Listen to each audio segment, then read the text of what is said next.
We will need to sum the various noise sources. The sum of the two independent, normally distributed random variables is normal, with its variance being the sum of the two variances. The square of the standard deviation is the sum of the squares of the standard deviations. The sum of incoherent noise voltage is the root sum squared.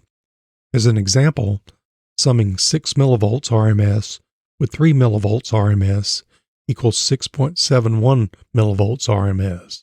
I've read some literature where noise adds like vectors. While the math is similar, noise sources are not vectors and they are not power. It's actually just the variances of a stochastic process with a particular spread, the variance being sigma squared. The next important thing we need to do to calculate noise is to determine the bandwidth of the system. As we discussed in past videos, the opamp is compensated for stability and has a natural low-pass single-pole 20 dB per decade roll-off. To simplify calculations, we use what's called a brick wall equivalent noise density function. It's simply a rectangular shape that has the same area underneath it as the single-pole roll-off. So here's the single-pole transfer function. We then integrate the magnitude. Since it's in the form of 1 over 1 plus x squared, we can use this integral from the tables, which is the arctangent of x. As a review, here is a graph of the arctangent function. Its output is 0 with the x of 0, and pi over 2 as x approaches plus or minus infinity. This gives us a factor of pi over 2, or 1.57 times the corner frequency. If the opamp contains higher order poles, here is a table for the associated brick wall equivalent factors. Let's apply it to a specific opamp circuit using the OPA 627. It has a gain of 101 and a gain bandwidth of 16 MHz. Dividing the gain bandwidth product by the gain gives us a cutoff frequency of 158.4 kHz. Applying the factor of 1.57 gives us an equivalent noise bandwidth of 248.7 kHz.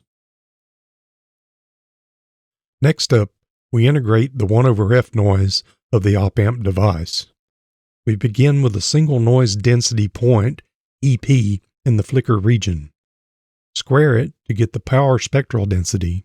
We use the integral of 1 over x, which is the natural log of x. Performing the integration over the spectrum of interest gives us this formula where FH is the upper frequency and FL is the lower frequency. Now we can calculate the total opamp device noise. Here's a chart for the OPA 627 input voltage noise spectral density. We established the equivalent noise bandwidth of the amplifier as 248.7 kHz. We simply multiply the broadband noise voltage spectral density by the square root of the equivalent bandwidth. You can read off the broadband noise voltage spectral density off the chart here. In this case, it's 5 nanovolts per square root hertz. That results in 2.9 microvolts RMS. We do the same for the 1 over F noise. There is usually a value at 1 hertz. For this opamp, it's 50 nanovolts per square root hertz.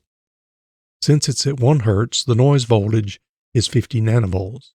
If we had a noise value at 0.1 hertz, the resultant noise voltage would be that of the noise at 1 hertz. That yields 176.2 nanovolts RMS. Finally, we RSS the two noise voltages, which gives us 2.5 microvolts RMS. Notice the 1 over F noise in this case, as well as most cases, is negligible. The curve makes it look significant, but it's a log frequency graph. The spectrum from 1 Hz to 200 Hz is small compared to the overall broadband spectrum. Thanks for watching. Please click the like, subscribe, and notification bell so you don't miss any upcoming content.